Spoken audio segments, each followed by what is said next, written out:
우리가 이미 잘 알고 있듯이 신약성경에 기록된 사도 바울의 서신들은 대부분 인사와 감사로 시작합니다. 그 말은 곧 바울의 인사와 감사라는 오늘 설교 제목이 전혀 특별하지 않다는 것이죠. 어떤 목사님들은 주보에 실린 제목만 보고도 성도님들이 오늘 설교는 과연 어떤 내용일까 궁금하게 되고 또 설교를 기대하게 만드는 창의적인 제목을 참 잘 지으시는데요. 하나님께서 저에게는 그런 은사를 주시지는 않은 것 같습니다.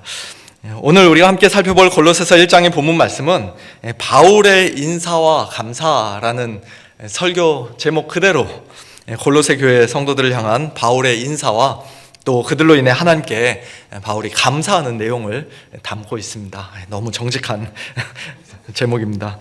그러나 비록 제목은 평범할지라도 하나님의 말씀이 신실하게 선포될 때 그 말씀과 더불어 역사하시는 성령님께서는 우리 안에 결코 평범하지 않은 특별한 일을 행하실 줄 믿습니다. 오늘 이 아침 그 특별한 은혜가 우리 가운데 풍성히 넘치기를 예수님의 이름으로 축원합니다. 바울의 다른 서신들도 마찬가지지만 우리는 골로새서를 읽을 때 바울이라는 한 개인의 주관적인 생각이나 의견으로 읽어서는 안 됩니다. 이 편지는 1절에서 분명히 밝히듯 하나님의 뜻으로 말미암아 그리스도 예수의 사도된 바울이 쓴 글이기 때문입니다. 당시 로마 감옥에 갇혀있던 바울을 도와 아마도 이 편지를 대필했을 것이라 생각되어지는 디모데는 사도 대신에 형제라고 불립니다. 사도란 보냄을 받은 자라는 의미인데요, 성경은 예수님의 12제자와 바울처럼 예수님께 직접 부르심을 받고 특별한 사명을 감당하기 위해 곧 복음으로 교회의 털을 닦는 너무나도 중요한 사명을 감당하기 위해 보내심을 받은 아주 소수의 사람들에게만 이 칭호를 사용합니다. 디모데조차도 사도라고 불리지 못하는 것을 볼 때 우리가 아무나 사도라고 부르지 않는다는 것을 알 수 있습니다. 그러므로 오늘부터 우리가 살펴볼 골로새서를 비롯하여 사도들이 쓴 모든 편지들, 더 나아가 성경 66권 전체는 일개 사람의 글이 아니라 그들을 보내신 그리스도의 권위 있는 말씀이며 또 하나님의 진리의 말씀입니다. 조선시대 왕의 명령인 어명을 받들고 온 전령을 한번 생각해 보십시오. 그 사람이 누구인지는 전혀 중요하지 않습니다. 그 사람이 얼마나 똑똑하고 얼마나 훌륭한 사람인가는 아무 문제가 되지 않습니다. 전령 자체는 평범할지라도 그가 손에 가지고 온 그 두루마리가 곧 왕의 명령이기에 전령이 그 두루마리를 펴서 읽으면 아무리 높은 사또라도 관리들 다 그 앞에 무릎을 꿇어야 합니다.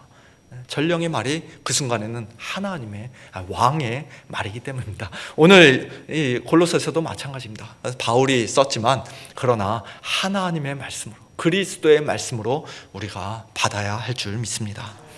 그와 같은 사도적 권위를 가지고 바울은 이 편지를 골로새에 있는 성도들, 곧 그리스도 안에서 신실한 형제들에게 보냅니다. 사실 바울은 골로새 교회 성도들을 직접 만나본 적이 없습니다. 그럼에도 불구하고 그들을 주저없이 성도들과 또 신실한 형제들이라고 부릅니다. 흔히 가톨릭에서는 어떤 특별한 대단한 업적을 남긴 사람들만 성인이다 해서 세인트라고 부르고, 또 우리 개신교회, 특별히 한국교회에서는 직분이 없는 분들을 편하게 부를 때 성도라는 호칭을 쓰곤 합니다만, 그러나 성도는 사실 매우 존귀하고 아름다운 이름이지요. 우리 스스로가 거룩해서 남들보다 더 잘나서 성도가 된 것이 아니라 하나님께서 우리를 이 세상에서 따로 구별하여 하나님을 위하여, 하나님의 일을 위하여 따로 구별해 세우셨기 때문에, 성령으로 우리를 거룩하게 하셨기 때문에 우리가 성도라고 불리게 되는 것입니다.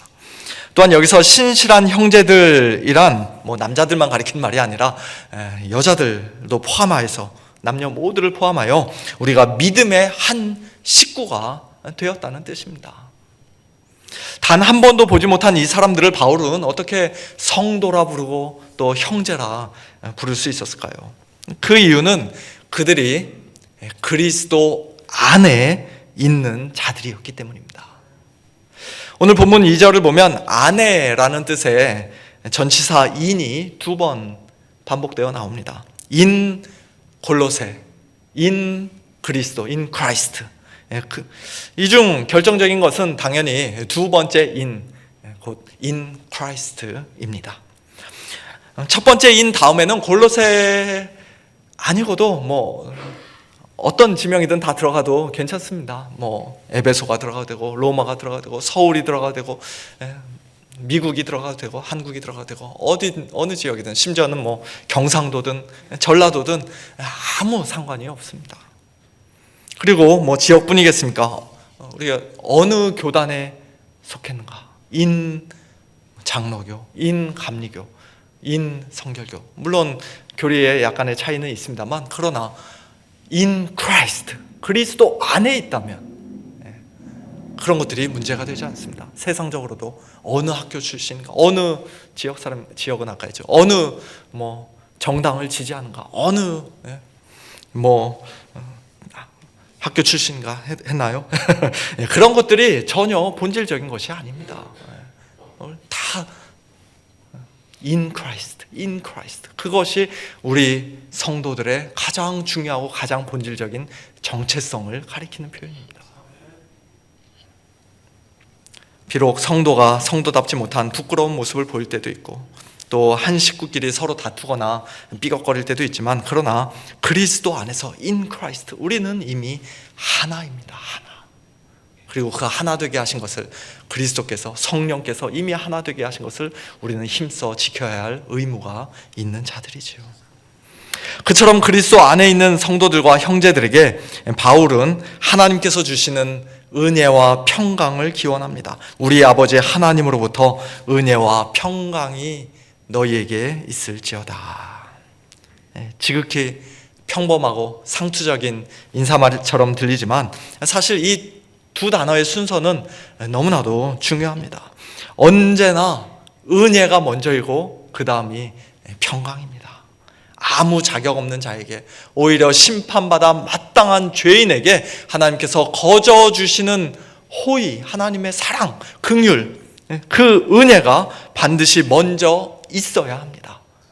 그래야 비로소 본질상 진노의 자녀여 하나님의 원수였던 우리가 하나님과 화목하고 참된 평강을 누릴 수 있습니다. 하나님의 은혜가 있어야 비로소 우리는 서로 미워하던 사람들과도 평화를 누릴 수 있고 또 세상이 줄 수 없는 마음의 평안도 누릴 수 있습니다. 은혜가 있어야 평강이 있고 은혜가 있어야 기쁨이 있습니다. 우리 아버지 하나님께서 오늘 저와 여러분에게도 은혜와 또 그의 결과인 평강을 풍성히 부어주시길 예수님의 이름으로 축원합니다. 3절부터는 바울의 감사에 관한 말씀이 기록되어 있습니다. 우리가 너희를 위하여 기도할 때마다 하나님 곧 우리 주 예수 그리스도의 아버지께 감사하노라. 바울은 에바브라를 통해 소식만 전해 들었을 뿐 단 한 번도 만나본 적이 없는 골로새 교회 성도들을 위해서도 기도했습니다. 그리고 그들을 위해 기도할 때마다 하나님께 항상 감사했습니다. 우리말 성경에는 항상이란 말이 번역이 안 되어서 좀 아쉬운데요. 마다라는 말로 아마 대신한 것 같습니다. 항상 하나님께 감사했습니다. 도대체 무엇이 그렇게 감사했을까요? 4절에 그 이유가 나옵니다. 이는 그리스도 예수 안에 너희의 믿음과 모든 성도에 대한 사랑을 들었기 때문이다 라고 말씀합니다. 사도 바울이 전해 들은 소식은 골로새 교회 성도들 중 누군가의 병이 나았다거나 사업이 번창했다는 소식이 아니었습니다. 그들의 자녀들이 번듯한 직장에 취직했다거나 또 좋은 사람을 만나 결혼했다는 소식도 아니었습니다. 물론 그런 일들로 하나님께 감사하는 것이 유치하다는 말은 결코 아닙니다. 저 역시 우리 성도님들의 건강과 생업과 자녀들을 위해 기도하는 가운데 좋은 소식이 들리면 누구보다 기뻐하며 감사할 것입니다. 그러나 그것이 우리가 감사하는 이유의 전부가 되어서는 안 됩니다. 가장 중요한 이유, 가장 근본적인 이유가 되어서도 안 됩니다.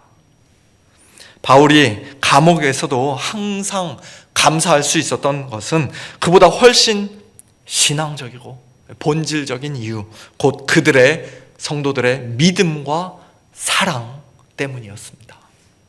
골로새 교회 성도들의 믿음이 그저 어떤 신적인 존재를 믿는 막연하고 추상적인 믿음이 아니라 하나님의 아들이신 그리스도 예수 안에 깊이 뿌리 박힌 믿음, 그리스도 예수를 참되게 믿는 믿음이었기 때문입니다. 또한 그들의 사랑이 그저 자기 식구들만 사랑하는, 자기 마음에 드는 사람들에게만 잘해주는 그런 편협하고 미성숙한 사랑이 아니라 모든 성도를 차별 없이 품는 사랑이었기 때문입니다.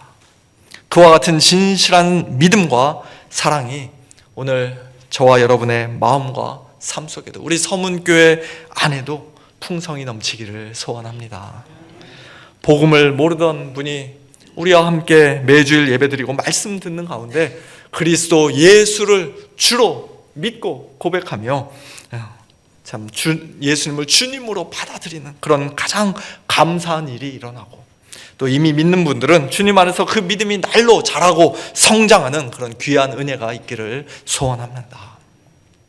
또한 그저 끼리끼리 모이고 서로 편가르기를 하는 그런 인간적이고 세상적인 사랑이 아니라 모든 성도에 대한 사랑, 또는 8절 말씀처럼 성령 안에서의 사랑, 성령의 열매로 맺혀지는 진정한 사랑이 우리 가운데 풍성이 넘치기를 간절히 소원합니다. 이어서 5절을 보면 사도 바울은 소망을 언급합니다. 우리는 보통 믿음, 소망, 사랑 그 세 가지를 항상 한 세트로 생각하기 때문에 골로새 교회 성도들에게 있는 이 소망 역시 바울이 하나님께 감사하는 또 하나의 이유일 것이라고 생각하기 쉽습니다. 그러나 바울이 소망을 여기서 언급하며 말씀하신 의도는 그것과 좀 다릅니다. 너희를 위하여 하늘에 쌓아둔 소망으로 말미암음이니 라는 이 말씀은 골로새 교회 성도들이 소망을 가졌기 때문에, 그 소식을 들었기 때문에 바울이 감사했다는 뜻이 아니라 오히려 앞서 4절에서 말씀하신 그들의 참된 믿음과 풍성한 사랑이 도대체 어디서 왔는가? 바로 그 뿌리가 소망이다. 그 소망 때문에 믿음과 사랑이 그들에게 생겨난 것이다 라는 그런 인과관계를 지금 설명하고 있는 것입니다. 우리가 잘 아는 고린도전서 13장에서는 믿음, 소망, 사랑 그 셋 중에 제일은 사랑이라고 말씀합니다만, 오늘 본문의 맥락에서 보면 소망이 믿음과 사랑을 든든하게 받쳐주고 지탱해주고 있는 기초요, 뿌리라고 할 수 있습니다. 사도 바울은 지금 우리 눈에 보이는 것이 전부가 아니며 이 땅에서의 삶이 끝이 아니라는 사실을 강력하게 선포하고 있는 것입니다. 사도 베드로도 베드로전서 1장에서 동일한 말씀을 했는데요, 예수님의 죽으심과 부활을 통해 하나님께서는 우리를 거듭나게 하시고 우리에게 산 소망을 주셨습니다. 이미 죽은 소망이 아니라, 금방 사라질 헛된 소망이 아니라 생생하게 살아있는 소망, 가장 확실하고 영원한 소망을 주셨습니다. 그것이 무엇입니까? 바로 썩지 않고 더럽지 않고 쇠하지 아니하는 유업, 곧 하나님 나라의 유업을 우리 성도들이 이어받게 될, 상속받게 될 소망입니다. 비록 지금 우리 육신의 눈으로는 그 유업을 볼 수 없고 손으로 만질 수도 없지만, 이 땅에서 100% 완전하게 다 풍성히 누릴 수도 없지만, 그러나 우리를 위하여 그 영광스러운 유업을 지금 이 순간에도 하늘에 간직하고 계시는 하나님께서 마지막 날 우리에게 그것을 반드시 주실 것이라는 그와 같은 소망이 우리에게 있습니다. 아멘입니까? 사랑하는 성도 여러분, 오늘 저와 여러분에게도 이와 같은 소망이 있는 줄 믿습니다. 하늘에 쌓아둔 소망, 하나님께서 지금 하늘에 간직하고 계신 천국 유업의 소망, 부활의 소망, 영생의 소망이 우리 가슴속에 살아 숨쉬고 있어야 할 것입니다. 혹시라도 마음 한편에 그런 뜬구름 잡는 이야기, 추상적인 이야기 말고 지금 당장 이 땅에서 우리가 어떻게 잘 살 수 있는가 구체적으로 알려달라, 그렇게 생각하시는 분 혹시 계실지 모르겠습니다만, 그러나 사도 바울은 분명히 말씀합니다. 하늘에 쌓아둔 소망이야말로 우리가 예수님을 참되게 믿고 모든 성도들을 사랑하기 위해 반드시 필요한 원동력이다. 그 소망이 풍성할수록, 흔들리지 않고 견고할수록 우리의 믿음도 견고해지며 우리의 사랑도 풍성해진다라고 말씀합니다. 소망이 왜, 어떻게 믿음과 사랑의 근원이 되는 것일까요? 뒤집어서 한번 생각해 보면 우리가 쉽게 이해할 수 있을 것 같습니다. 만일 우리에게 하늘 영광에 대한, 하늘 유업에 대한 소망이 전혀 없거나 너무 빈약하다면 어떻게 되겠습니까? 어떤 일이 벌어지겠습니까? 이 땅에서 하나님의 말씀대로 살려다가 고난을 당하고 또 그리스도 안에서 경건하게 살려다가 박해를 받을 때 우리는 곧 실망하고 실족하게 될 것입니다.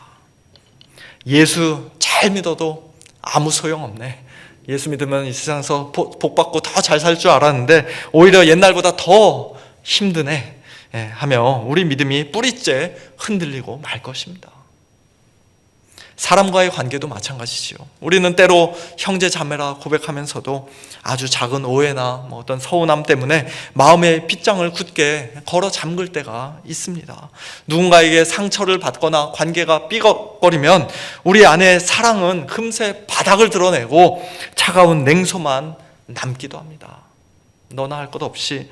그것이 바로 우리 인간이 가진 어쩔 수 없는 한계이며 우리 모두의 죄성입니다. 그러나 그렇게 우리의 믿음이 흔들리고 우리의 사랑이 식어갈 때 하나님은 우리에게 더 열심히 노력하라고 채찍질 하시는 대신 하늘 유업의 소망을 바라보라고 다시 한번 말씀하십니다.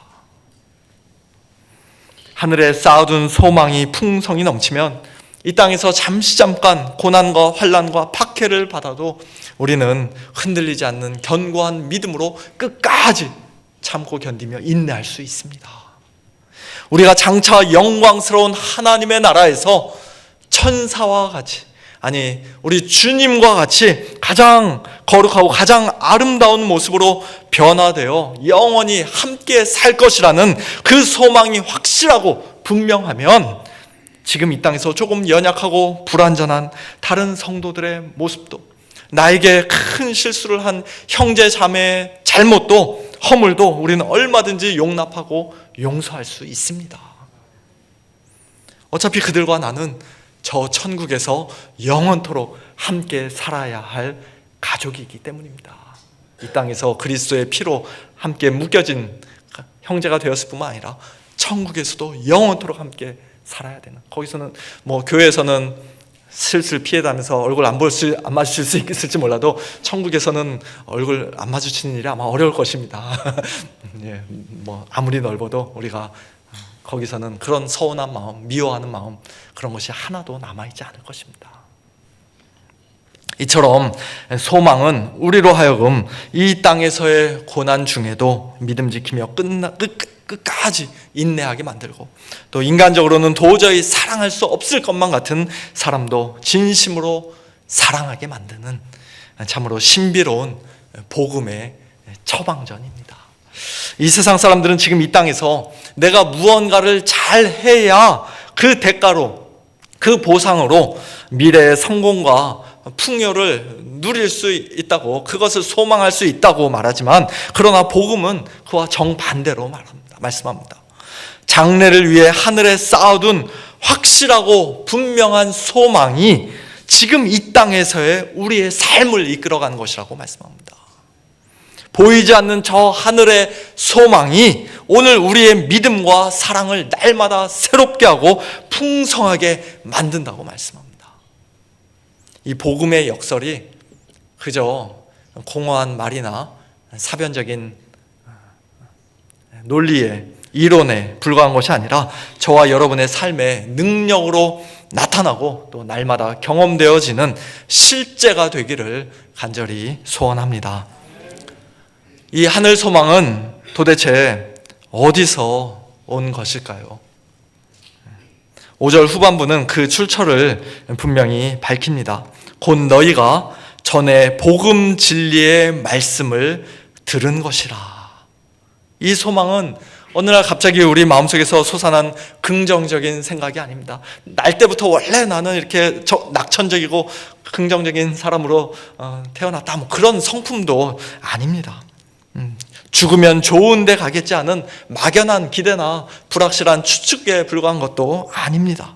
이 소망은 우리가 들었던 복음이라는 그 진리의 말씀 속에 이미 확정되어 있고 또 분명하게 약속되어 있는 것입니다. 복음이 들려질 때 그 복음은 반드시 소망을 동반하고 우리 안에 소망을 만들어낸다. 우리 믿음이 하나님의 말씀을, 그리스도의 말씀을 들음으로써 생겨지는 것처럼 소망 역시도 복음 안에서 우리에게 주어집니다. 십자가가 우리의 죄의 문제를 단번에 해결한 사건이라면 부활은 우리에게 영원한 산 소망을 가져다 준 사건이기 때문입니다. 그래서 복음을 제대로 들은 사람은 반드시 소망의 사람이 될 수밖에 없습니다. 골로새 교회 성도들이 에바브라를 통해 복음을 들었을 때 그들은 그 복음 속에 찬란하게 빛나고 있는 하늘 소망을 발견했습니다. 복음은 마치 어두운 터널을 지나가는 사람에게 저 끝에서 비춰오는 한 줄기 빛과도 같습니다. 그 빛을 보는 순간 그 사람은 저 터널 끝에 밝은 세상이 분명히 존재한다는 사실을 확신할 수 있습니다. 그렇지 않습니까? 그 확신이 있으면, 그 소망이 있으면 그 터널이 아무리 길고 좁아도, 아무리 어둡고 캄캄해도, 아무리 축축하고 냄새나고 또 아무리 무서워도 끝까지 걸어갈 수 있는 힘과 용기를 얻게 되는 것입니다. 골로새에 있는 성도들에게 하늘 소망을 주었던 이 복음은 아마도 바울을 통해 먼저 복음을 들었던 에바브라가 자기 고향 골로새로 돌아가 교회를 세우고 전파하는 가운데 그 골로새 교회 성도들에게 전해주었던 것 같습니다. 그 복음이 그들에게 이르자 그들은 듣고 깨달았습니다. 단순히 머리로 이해한 것이 아니라 참으로, 직역하면 진리 안에서 그들은 하나님의 은혜를 깨달았습니다. 그 복음은 그들을 죄에서 구원했고 또 절망뿐이던 사람들을 소망의 사람으로, 그리고 더 나아가 믿음과 사랑의 사람으로 변화시켰습니다. 뿐만 아니라 그 복음은 골로새라는 작은 지역을 지나 온 천하에까지, 당시 세계의 중심이었던 로마에까지 힘있게 뻗어나갔습니다. 그리고 거기서도 열매를 맺으며 자랐습니다.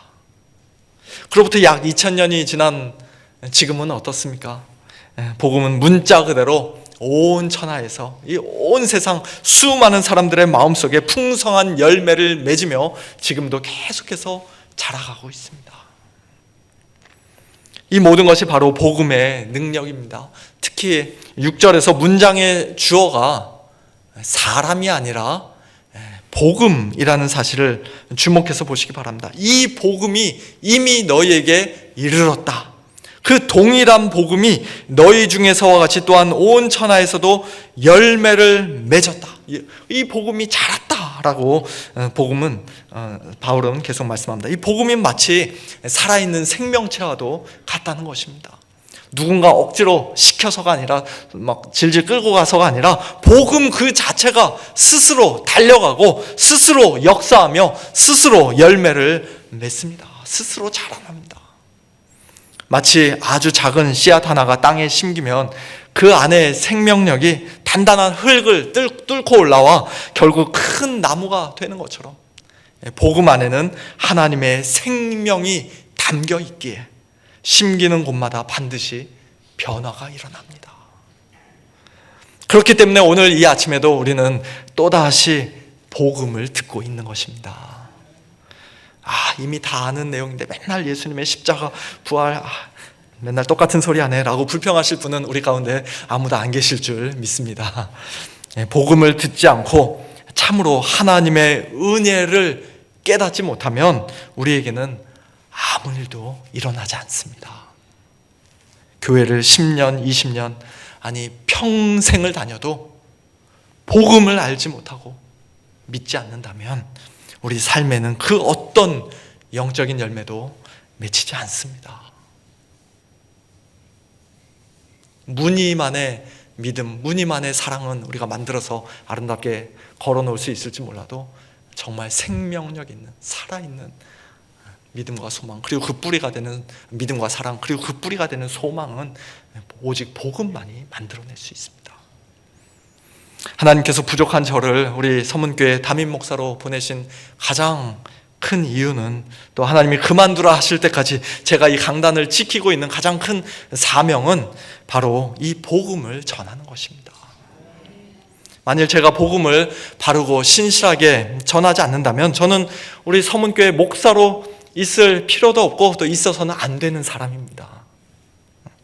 오직 이 복음만이 저와 여러분을 살리고 변화시키며 우리 교회를 새롭게 할 줄 믿습니다. 마지막으로 오늘 본문 7절과 8절에서 사도 바울은 골로새 교회 성도들에게 일찍이 복음을 전하고 가르쳐 주었던 그 에바브라에 대해 말씀합니다. 에바브라는 빌립보서에 등장하는 에바브로디도라는 사람과 이름은 비슷하지만 그러나 둘은 전혀 다른 사람들입니다. 바울은 그를 가리켜 우리와 함께 종된 사랑하는 에바브라라고 부릅니다. 또 너희를 위한, 어떤 사본들에는 우리를 위한이라고 되어 있는데요.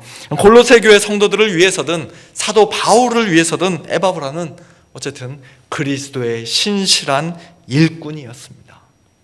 무엇보다 그는 골로새 교회 성도들의 허물과 연약함을 바울에게 고자질하며 그들을 흉보고 비난하는 사람이 아니었습니다. 오히려 그들이 성령 안에서 서로 얼마나 사랑하는지, 또 그들의 믿음이 얼마나 건강하게 잘 자라고 있는지 그 아름다운 소식을 기쁨으로 전달해 주는 사람이었습니다. 덕분에 사도 바울은 감옥 안에서도 하나님께 대한 감사가 더욱 풍성히 넘칠 수 있었습니다. 복음에 굳게 선 신실한 일꾼 에바브라 한 사람을 통해 골로새 교회 공동체 전체와 또 사도 바울이 큰 위로를 얻었을 뿐만 아니라 하나님께서도 큰 영광을 받으셨습니다. 사랑하는 성도 여러분, 매 예배 시간 이 강단에서 복음을 선포하는 저뿐만 아니라 우리 교회에 세워진 모든 말씀의 사역자들 뿐만 아니라 매일의 일상 속에서 입을 열어 주위 사람들에게 담대히 복음을 전하고 또 복음에 합당한 인격과 삶의 열매로 그리스도를 증거하는 우리 성도님들 역시도 바로 이 시대의 에바브라가 되어야 할 것입니다. 하나님을 함께 섬기는 동료, 종으로서 그리스도의 신실한 일꾼으로서 주위 사람들에게 선한 영향력을 끼치며 하나님께 영광 올려드리는 우리 모두 될 수 있기를 간절히 소망합니다. 이제 말씀을 맺겠습니다. 처음 설교를 시작하며 오늘 설교 제목인 바울의 인사와 감사가 지극히 평범해 보인다고 말씀드렸습니다. 그러나 우리가 함께 살펴본 이 인사와 감사 속에는 결코 평범하지 않은 복음의 정수가 담겨 있었습니다. 우리를 거룩하게 구별하신 성도라는 영광스러운 이름, 그리스도 안에 있는 자들에게만 주어지는 하나님의 은혜와 평강, 그리고 우리 삶의 모든 믿음과 사랑을 지탱해 주는 뿌리인 하늘 소망이 바로 그것입니다.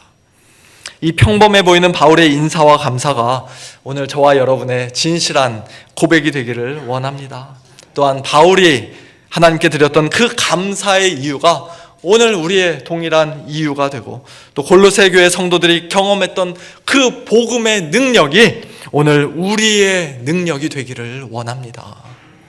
우리 안에서 이미 역사를 시작했고 지금도 계속 역사하고 있는 이 복음은 주님 다시 오시는 그날까지 결코 멈추지 않고 힘있게 달려가 온 천하에서 열매를 맺어 자라날 것이며 마침내 온 땅을 뒤덮을 것입니다.